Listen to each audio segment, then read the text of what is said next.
खुदावंत यीशु के सामर्थ्य जलाले और मीठे पवित्र नाम में मैं आपका स्वागत करती हूँ और आपको और खुद को भी परमेश्वर के हाथों में सौंपती हूँ। इस समय को हम पूरी रीति से परमेश्वर के हाथों में देते हैं ताकि जो कुछ भी हम वचन के द्वारा सीखें वो हमारा जीवन उस चीज़ को अडैप्ट कर पाए। इसके लिए हम परमेश्वर से प्रार्थना करते हैं। आमीन। तो आज का जो मेरा क्वेश्चन है वो ये है कि परमेश्वर आखिर हमें अपने शत्रुओं के विषय में क्या करने को कहता है। क्योंकि हम तो ऐसे हैं कि हम अपने शत्रुओं से शायद हम प्रेम करना ना चाहें। हम शायद उन लोगों के साथ अच्छा व्यवहार करते हैं जो हमारे साथ अच्छा व्यवहार करते हैं। अगर कोई हमें फ़ाइनेंशियली हेल्प करता है तो हमें लगता है कि वो हमारे सच्चे मित्र हैं। अगर कोई हमारी स्टडीज़ में हेल्प करता है तो वो हमारे सच्चे मित्र हैं। नो डाउट बहुत सारे लोग ऐसे होते हैं जो जेन्युइनली हमारी हेल्प करते हैं और हमारे भले के लिए चाहते हैं।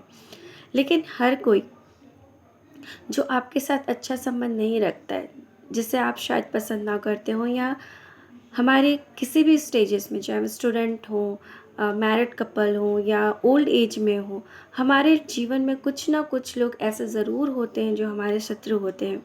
या तो वो जलन के कारण हमारे शत्रु होते हैं या मे बी वो हमारे जीवन में भलाइयों को देख कर के हमसे जलते हैं या किसी भी रीज़न से। या हो सकता है कि आपने किसी से धोखा खाया हो और फिर आप उनके लिए अपने अंदर बिटरनेस को रखते हैं। जबकि वचन हमें ये बात सिखाता है कि हमें अब किसी के लिए भी बिटरनेस नहीं रखना चाहिए। लेकिन आज का जो मेरा टॉपिक है वो ये है कि हमें अपने शत्रुओं के साथ कैसा व्यवहार करना चाहिए। हाँ, हम जानते हैं कि शत्रु जो होते हैं वो हमारे साथ अच्छा व्यवहार नहीं रखते। लेकिन क्योंकि हम मसीह में चल रहे हैं, हम कहते हैं कि प्रभु यीशु हमारा परमेश्वर है, तो हमें ये देखने की ज़रूरत है कि हमारा बिहेवियर कैसा है। क्योंकि नो डाउट परमेश्वर हमें भी देखते हैं, हमें भी जाँचते हैं कि हम विश्वासी होकर के क्या कर रहे हैं, हम विश्वासी होकर के कैसा जीवन जी रहे हैं। तो आज जैसा कि हम जानते हैं मत्ती में परमेश्वर कहते हैं कि मैं तुम सुनने वालों से कहता हूँ कि अपने शत्रुओं से प्रेम रखो और जो तुमसे बैर करे उनसे भलाई करो। एक पतरस 3:9 में परमेश्वर का वचन कहता है, बुराई के बदले बुराई ना करो और न गाली के बदले गाली दो, पर इसके विपरीत आशीष ही दो, क्योंकि तुम आशीष के लिए बुलाए गए हो, आशीष के वारिश होने के लिए बुलाए गए हो। तो परमेश्वर का ये वचन साफ तौर पे कह रहा है कि हमें जो हमारे साथ बुराई करते हैं किसी भी तरीके से, हमें उनको आशीष देना चाहिए। पर यह क्या जेन्युइनली एक प्रैक्टिकल थिंग है कि हम इतने आराम से कह पाए कि हम अपने बैरियों के साथ प्रेम करें, जो हमारे साथ बुराई कर रहा है उसके साथ भलाई करें, या जो हमें कर्स कर रहा है हम उससे ब्लेसिंग दें। ये आसान नहीं है और मुझे नहीं लगता कि ये विदाउट होली स्पिरिट ये पॉसिबल भी है।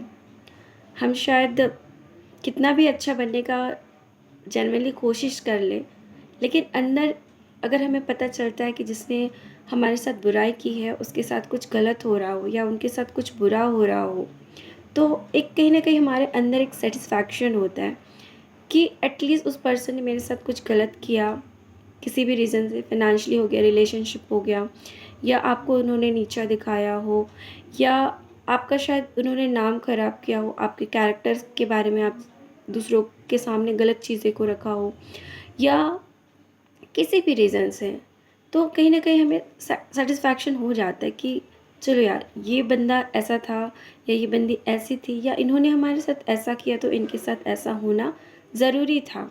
बोलते हैं ना, जैसे को तैसा। लेकिन एक्चुअली परमेश्वर हमसे क्या कहता है? क्या जब आप बाइबल पढ़ते हैं तो क्या आपने देखा है कि परमेश्वर ने ऐसा कहा है? कहीं पर भी नहीं कहा, वरन परमेश्वर ने अक्सर ये बात कही है। और पवित्र आत्मा इसमें हमारी मदद कर सकता है कि हम कैसे अपने बैरियों के लिए आशीष बने या कैसे हम उनके लिए भलाई करें। तो ये एक्चुअली एक दिन में होता भी नहीं है, पर मुझे लगता है कि प्रेयर जो है वो बहुत ही की पॉइंट है इस चीज़ का। प्रेयर जिसको हम शायद बहुत ही लाइटली वेज में लेते हैं, या प्रेयर को जो हमें लगता है कि ये नॉर्मल सी चीज़ है, लेकिन एक्चुअली एक ना प्रेयर जो है वो एक बहुत ही प्योर थिंग है। एक, मैं कह सकती हूँ कि एक ऐसी चीज़ है जो परमेश्वर के द्वारा हमें जोड़ देती है। और ये कोई मामूली बात नहीं है, जैसे हम लोगों से कन्वर्सेशन कर लेते हैं। आप इमेजिन करो कि वो परमेश्वर जो स्वर्ग और पृथ्वी का मालिक है, जिसने इस अर्थ को बनाया है, हम उस परमेश्वर से कनेक्ट होते हैं प्रार्थना के द्वारा, जो हमें बहुत लाइट या बहुत ही छोटी चीज़ लगती है। और प्रार्थना के द्वारा ही पवित्र आत्मा हमें धीरे धीरे काम करता है। खासकर तब जब हम वचन को पढ़ते हैं, कंटिन्यूअसली पढ़ते हैं, और जब हम उन वचनों पर मनन करना सीखते हैं, और जब हम परमेश्वर के वचन को मनन करते हैं, और जब हम ऐसे सिचुएशन में आते हैं कि जब हमारे साथ कोई बुराई कर रहा हो या हमारे लिए कोई नाम खराब कर रहा हो, तब हम उस वचन को अपने लाइफ में इम्प्लीमेंट कर सकते हैं। उस वक्त हम उन्हें आशीष दे सकते हैं। कई बार हम क्या करते हैं, जब हमारे साथ कोई बुरा चलता है, तो नो डाउट एक स्टेप जो है वो है इग्नोर करना। सामने वाला पर्सन अगर आपके साथ बुरा चल रहा हो, तो आप उसे इग्नोर कर सकते हैं।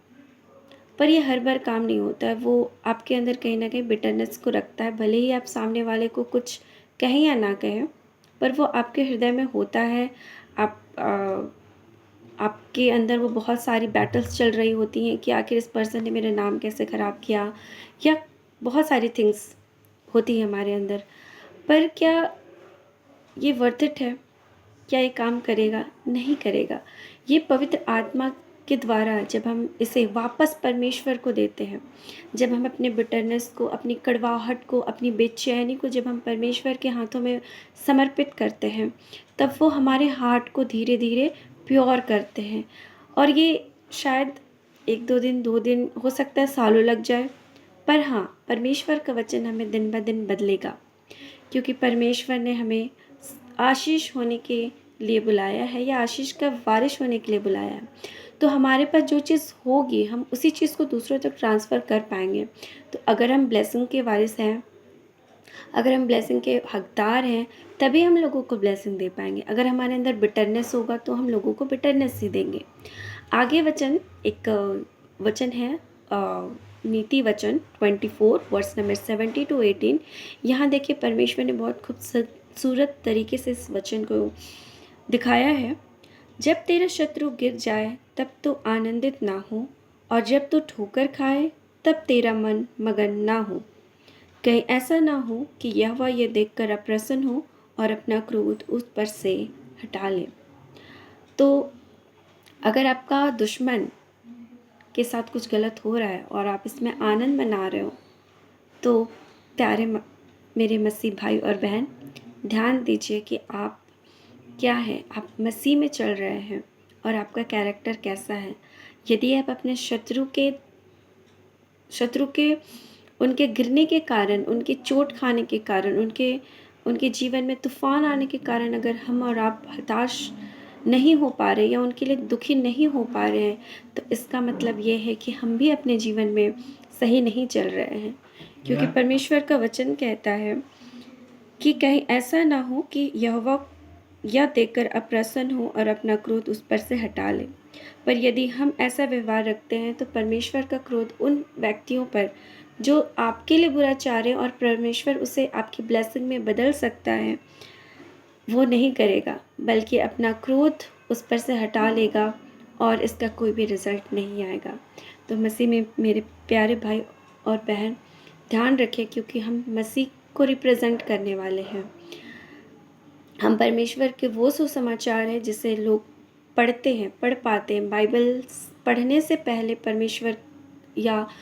परमेश्वर के लोग या हर वो व्यक्ति जहाँ आप जाते हैं या जिनसे आप मिलते हैं, वो पहले हमें पढ़ते हैं।